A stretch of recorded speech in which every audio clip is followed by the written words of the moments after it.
จากยักษ์ล้างเท้าสู่พรนิ้วเพชรคำสาปที่กลายเป็นสงครามข้ามภพชาติและมหากาพย์แห่งรามเกียรติ์จึงเริ่มต้นขึ้นณยอดเขาไกลลาศอันศักดิ์สิทธิ์และยิ่งใหญ่ตระหง่านเสียดฟ้าท่ามกลางความศักดิ์สิทธิ์ของทิพยสถานศูนย์กลางแห่งจักรวาลและที่ประทับขององค์พระอิศวรมหาเทพสถานที่แห่งนี้เต็มไปด้วยความงดงามตระการตาและแสงสว่างเรืองรองแห่งถวยเทพแต่ทว่าภายใต้ความวิจิตรและรัศมีอันสูงส่งนั้นกลับมีเงามืดเล็กๆเงาหนึ่งซ่อนตัวอยู่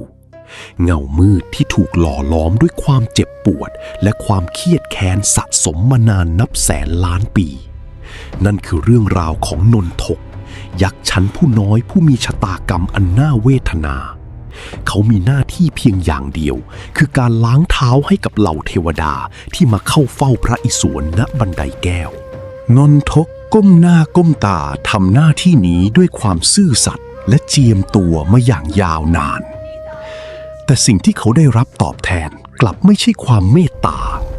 เหล่าเทวดาผู้สูงส่งกลับมองเห็นยักษ์ผู้นี้เป็นเพียงเครื่องเล่นแก้เบื่อเป็นที่ระบายอารมณ์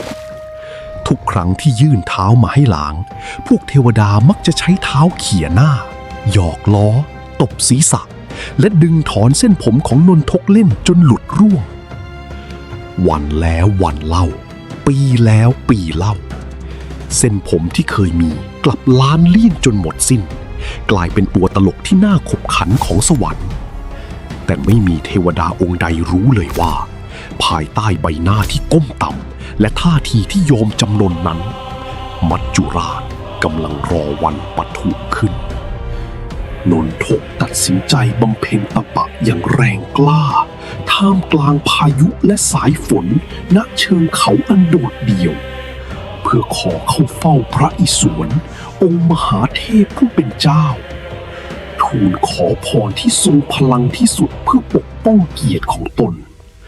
นั่นคือนิ้วเพชรที่มีอำนาจชี้ตายสังหารผู้ใดก็ได้ตามใจปรารถนาพระอิศวรผู้ทรงเมตตาและรักษาสัจจะจึงประทานพรนั้นให้โดยไม่คาดคิดว่าอำนาจมหาศาลเมื่อตกอยู่ในมือของผู้ที่เต็มไปด้วยความแค้นจะเปลี่ยนสวรรค์ให้กลายเป็นสมรภูมิเลือดเหล่าเทวดาผู้เคยโอหังล้มตายดุจใบไม้ร่วงภายใต้ปลายนิ้วของอดีตคนล้างเท้าความยุติธรรมที่นนทกเรียกหากลับกลายเป็นการทำลายล้างที่ไร้ขอบเขตจนร้อนถึงมหาเทพองค์อื่นๆที่ต้องหาทางหยุดยั้งมหันตภัยครั้งนี้ร้อนถึงพระนารายณ์องค์อวตารผู้ทำรงความสมดุลแห่งจักรวาลต้องเสด็จลงมาเพื่อยุติความคลั่งของนนทกทรงทราบดีว่าการสยบอสูรที่มีนิ้วเพชรไม่อาจใช้เพียงกำลังศาตราแต่ต้องใช้สติปัญญาและอุบายที่ล้ำลึก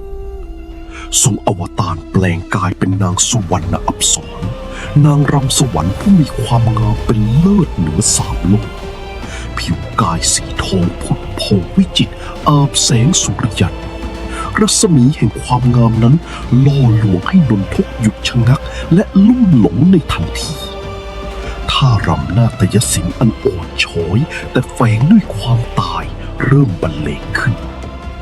นนทกร่ายรำตามนางแปลงด้วยหัวใจที่พองโตโดยไม่รู้เลยว่าทุกจังหวะย่างก้าวนั้นคือกับดักที่วางไว้อย่างแยบยลจนกระทั่งมาถึงท่ารำสุดท้ายที่เรียกว่า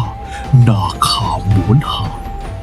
นนทกชี้ปลายนิ้วเพชรเข้าหาขาของตนเองตามจังหวะร่ายรำพลังทำลายล้างมหาศาลพุ่งเข้าใส่ร่างของเขาจนล้มลงพินาศด้วยมือของตนเองนนทกเงยหน้าขึ้นทั้งเจ็บแค้นและสับสนเหตุใดพระองค์ผู้มีตั้ง4 กรจึงต้องแปลงเป็นสตรีมาหลอกข้าหรือแท้จริงแล้วพระองค์หวาดกลัวว่าจะแพ้ข้าหากข้ามี4 แขน 4 มือและศาสตราวุธเท่ากัน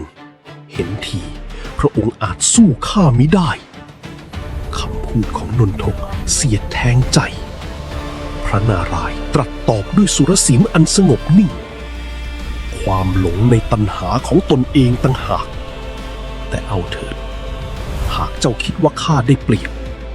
ชาติหน้าเจ้าจงไปเกิดเป็นยักษ์ผู้มี10 เสียน20 กร